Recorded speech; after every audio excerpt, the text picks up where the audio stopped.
This is Angry Bob, the man with the industrial voice and the industrial ASMR channel, coming at you live from WKR Radio. If you're going outside, better make sure to wear your shades, wear a mask, stay safe. You want the good news? What's that? Well, guess what? There is no good news.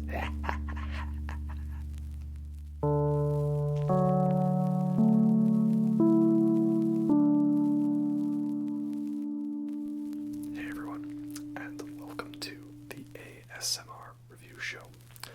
So for this video, once again, continuing our 12 days of Christmas, 12 days of beer. Well, next beer we have for us is the Lamppost London Fog Wit Beer.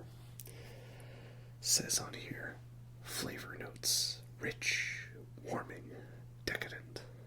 Interesting fact, Earl Grey tea blend is assumed to be named after Charles Grey, British Prime Minister in the 1830s.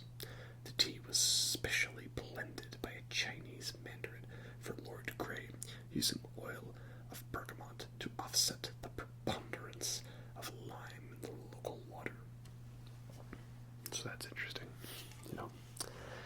Yep, once again, continuing through the beer advent calendar that my true love has given for me. Let's crack this cold one open and see what we got for us today.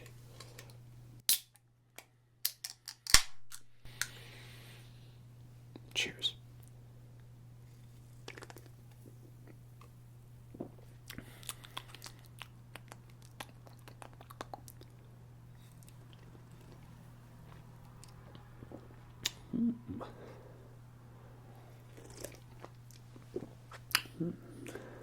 Ooh, that's quite nice. Probably my favorite out of the ones that I've had so far. You can taste that it's quite a strong one. It's a 7% beer, probably much more stronger than your average American beer, right? Because Canadian beer is 7%, less American beer, less.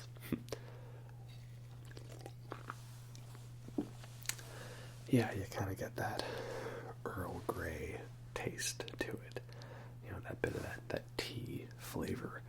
And a wit beer, well, I think wit beer, and I think like light and frothy and fruity and crisp and clear. I think wit beer is usually like a go-to summery beer, something you can have on a nice hot day to just like chill out and cool off.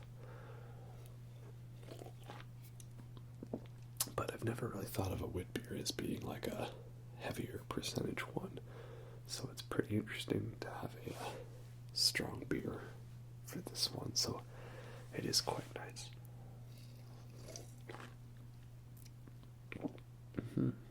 Oh yeah, quite nice indeed. I'm kind of sad that this is probably the only time I'll ever have this one, because these are apparently exclusive, never before released beers, and I don't necessarily know if any of these they plan to mass produce or become regulars. But yeah, pretty nice one. Phillips, you've done it again. That's why you're my favorite. And of course, getting into the topic of today's video, continuing our Christmas movie reviews.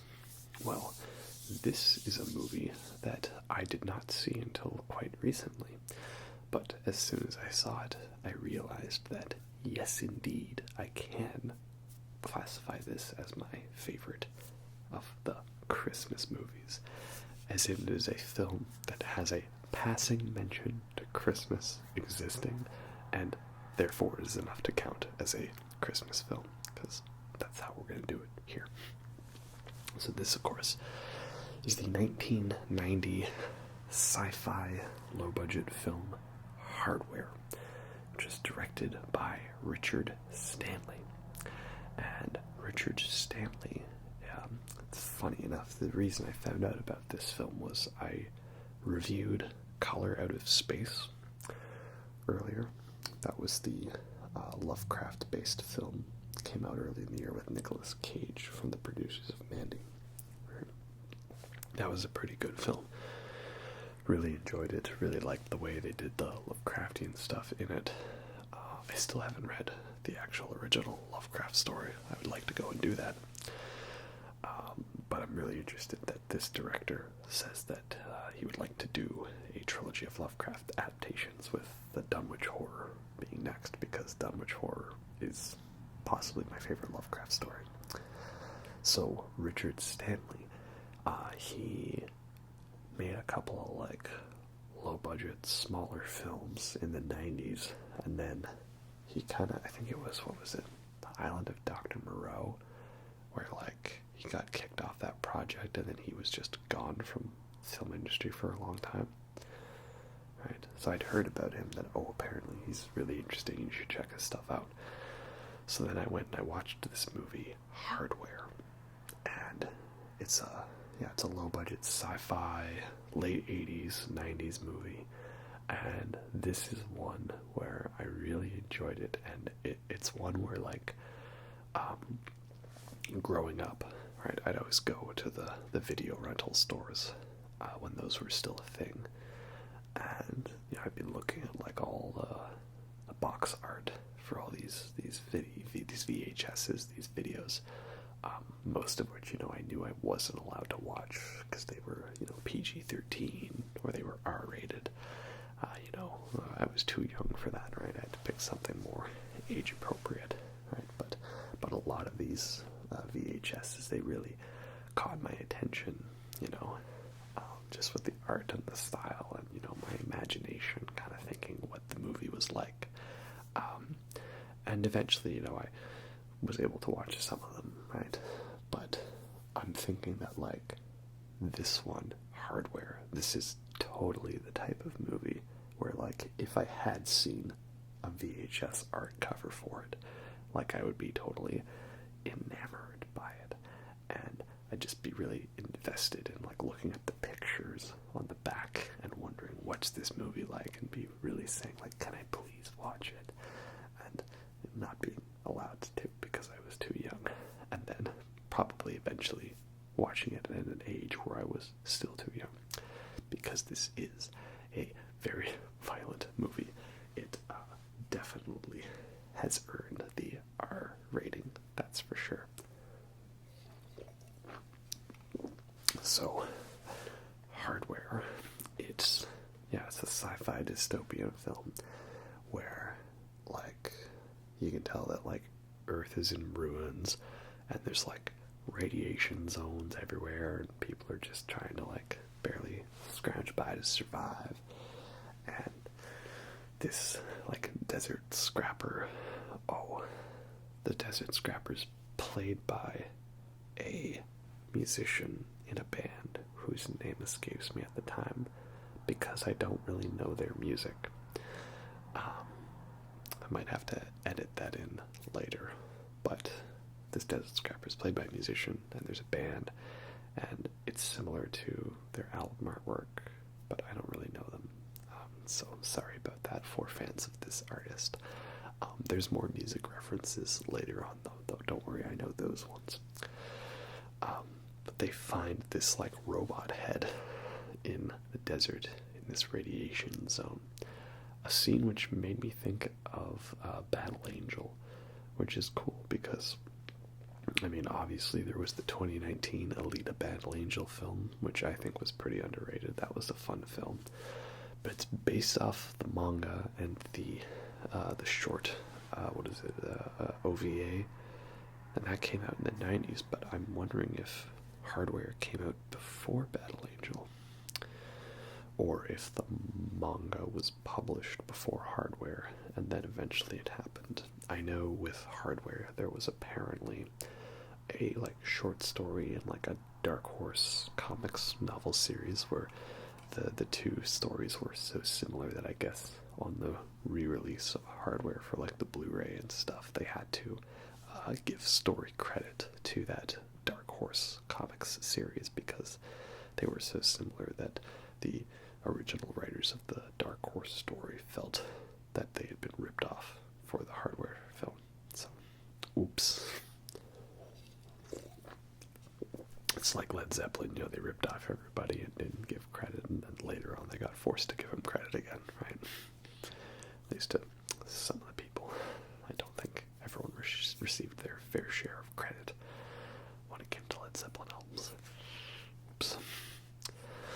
But eventually this Desert Scrapper sells this robot head to this one guy who buys it off of him, and he decides he's going to bring it back to his girlfriend in their apartment and give it to her so she can use it for like some art project.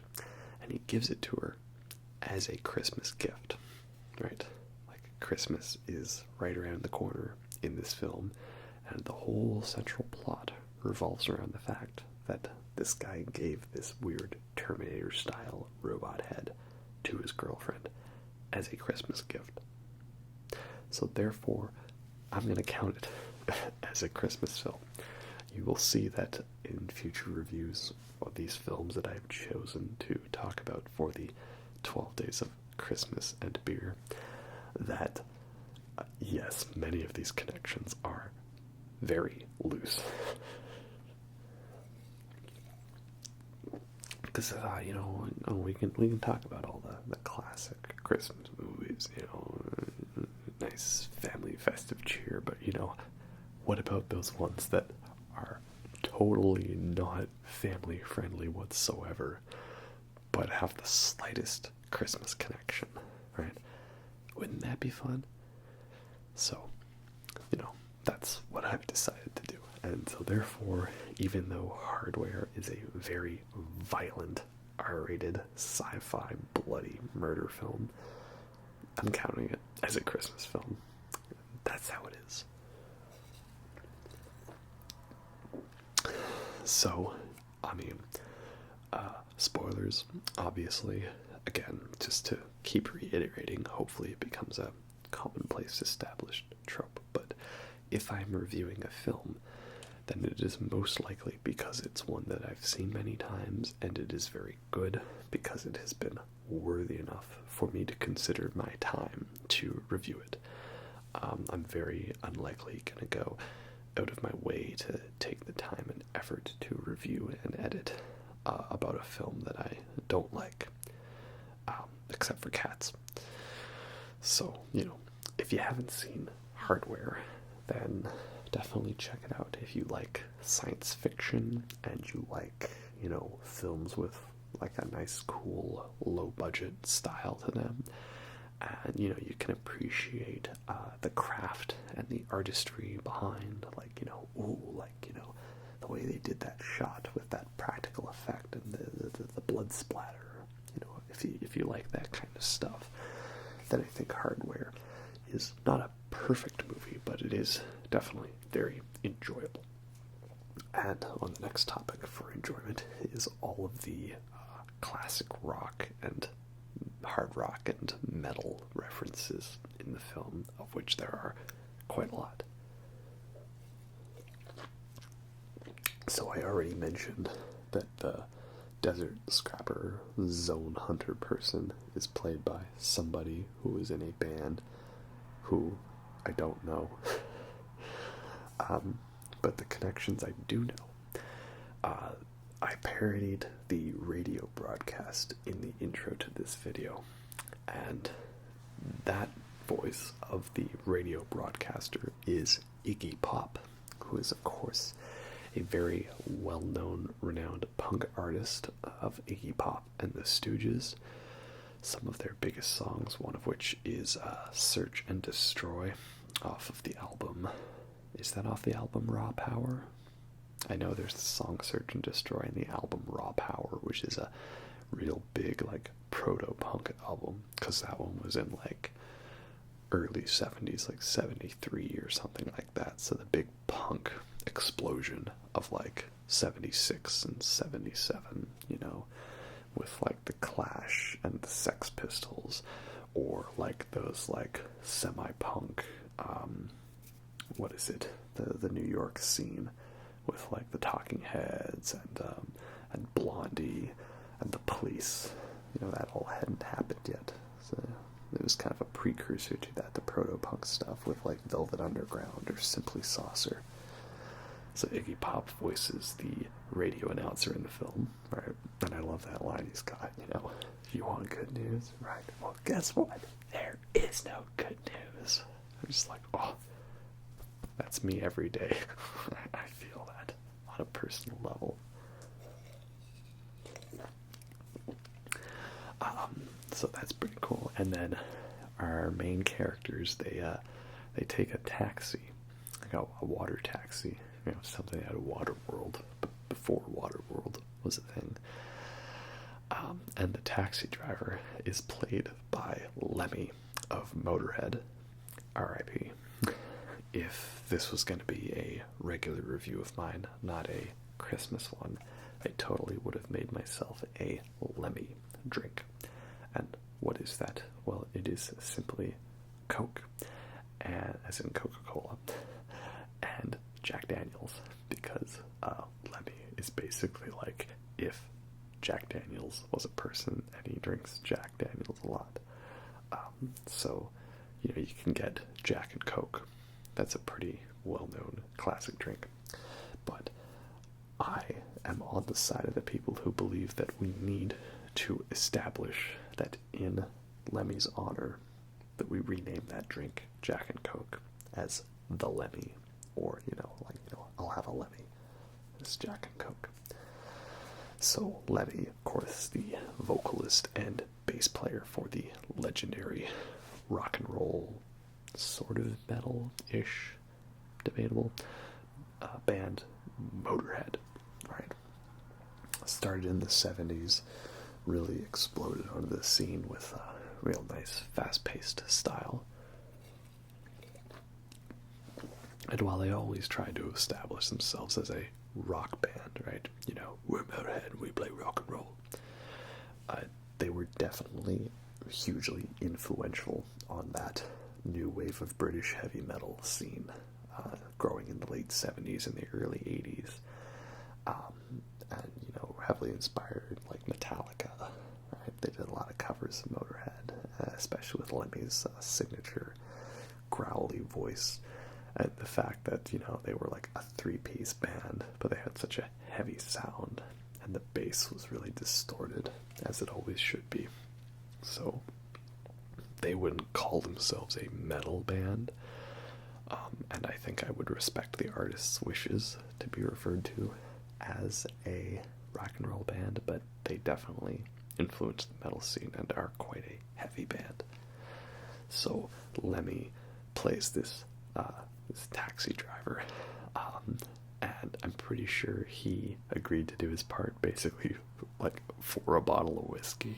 So that's hilarious and just sounds totally in character for Lemmy.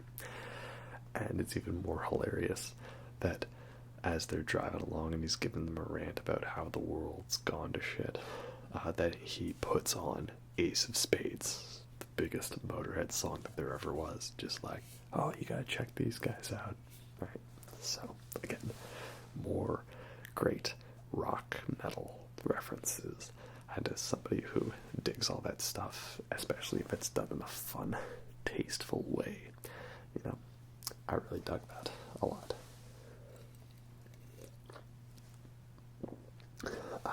So, I don't really remember much of the characters' names, gotta be honest. But main guy gives this robot head to his girlfriend, and she's kind of just been like a stay-at-home person, doesn't work, she's just working on an art project, so she decides to spray paint this robot head with the American flag as part of this like art project, and she does this to a scene where there's video footage of Guar, who's a really weird band. I haven't listened to them much, but I know they're weird. And but it's footage of them. But the song playing is it Stigmata?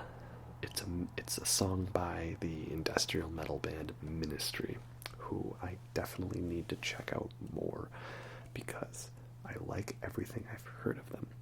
And I know that they're basically like if Nine Inch Nails, like the broken downward spiral era, Nine Inch Nails was like more metal, less commercial. So I need to check out Ministry more, but that scene with the Ministry song playing is pretty great. And then later on, there's this love scene that takes place to a song by Public Image Limited, or PIL, which is the band of Johnny Rotten after he left Sex Pistols. Although he wasn't going by Johnny Rotten anymore, he was going by his actual name.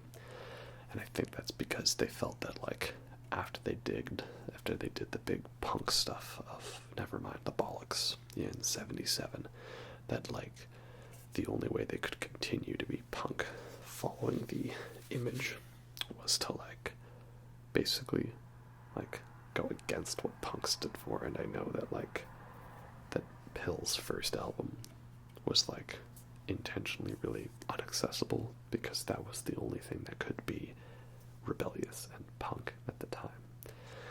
So, you know, it's interesting, it's weird.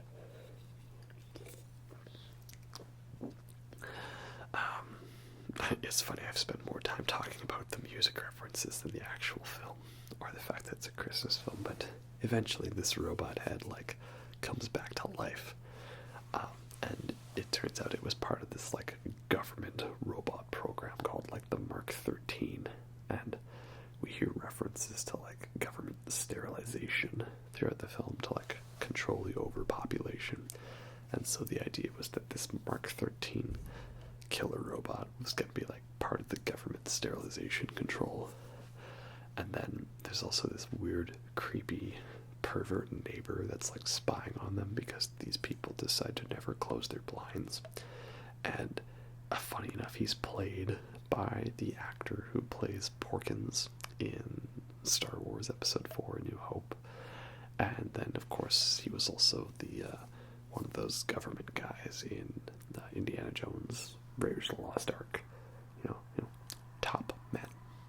Who do you have on the scene? Top men.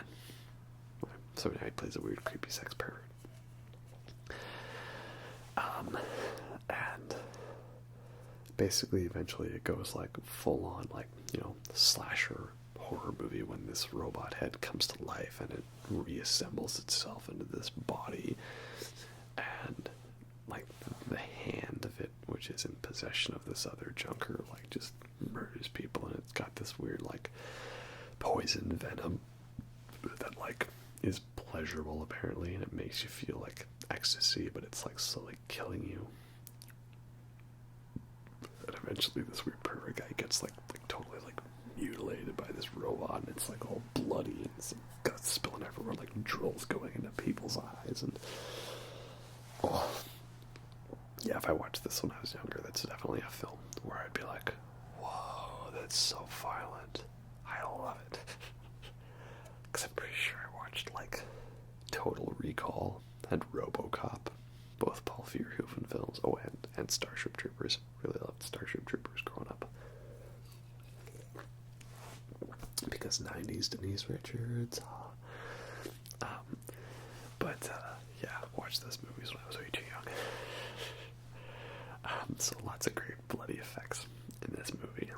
And, like, it also does that great classic slasher horror movie thing where everyone's like, we did it, we saved the day, everything's fine, and then turns out it isn't, and the murder robot's still, like, outside the window. And yeah, really dig the effects on this. They did a very good job of, like, cleverly hiding their budget while giving you just enough look at the robot while not showing too much. But of course, super awesome, devastating, government-designed murder robot with, like, hypodermic needles to inject venom to kill everybody and cleanse the population. Super awesome robot. Weakness, water. Because, like, it goes to attack her in the shower and she just, like, turns on the water and bzz, short circuit, dead. Oh, that was easy, I guess. feels to me that's a common trope of like 70s, 80s slasher films and horror films. Like a lot of real memorable kills in the middle of the film, but usually the climax is pretty disappointing. Like, oh, that's it. Just like, oh, that was easy. That's why when like other more modern films that are heavily referential have like quick, easy endings where it's just like, oh, that's it, it's over. I'm kind of just like, well, I guess it is staying in spirit to the original style of those films. So, I mean, I guess if there's a bunch of radiation and constant sun and desert, like, they don't need to worry about if they set these robots loose, if there's going to be like a big rainstorm to wipe them out, but whatever. Apparently they had planned to do a sequel, and I don't know if that's happening or it's been cancelled, but it was going to be the like main girl who survived was going to be like in this program to help fight against like a giant army of these Mark 13s, so it could have been interesting, but you know, I like the film that we got. And again, the whole point of the film is that if you're gonna get your loved one a gift for Christmas, make sure it's not the head of a psycho murder robot that's gonna reanimate itself and form into a body to go on a giant murder-killing rampage spree, right?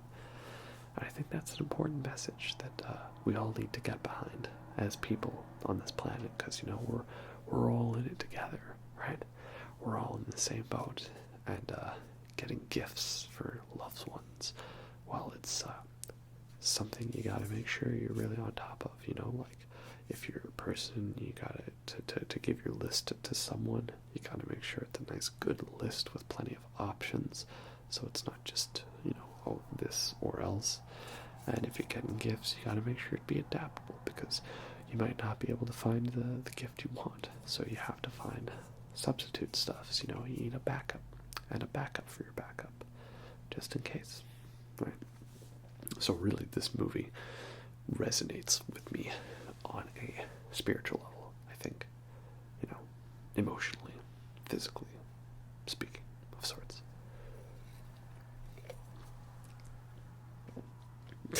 I'm just ranting about random stuff now, you know. Anyway, point is that Hardware is a really great small-scale sci-fi, low-budget horror movie, and it's got a lot of music references that I appreciate as a fan of those musicians, and it's got some nice, great bloody moments, and it's cool that that director has managed to go on to make a pretty successful Lovecraft film, and hopefully they will continue to make those Lovecraft films, because I'd love to see Dunwich Horror. Oh, that would be great.